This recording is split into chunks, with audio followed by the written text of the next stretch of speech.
Hello বন্ধুরা, সবাই কেমন আছো? আশা করি সবাই খুব ভালো আছো। এই যে এখানে আমাদের বাড়ির সামনে একটা ফ্ল্যাট হচ্ছে, আজকে ঢালাই হচ্ছে, মাল মেপে ওপরে যাচ্ছে। এখন তো বড় বড় বিল্ডিংয়ে মাল তোলাটা খুব মুশকিল।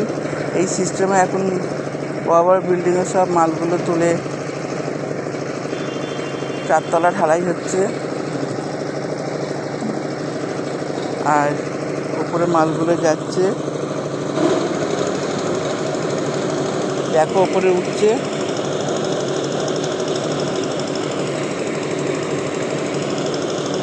মাল মাখা অবস্থায় মশলা উপরে উঠছে, উপরে ঢালাই কাজ চলছে।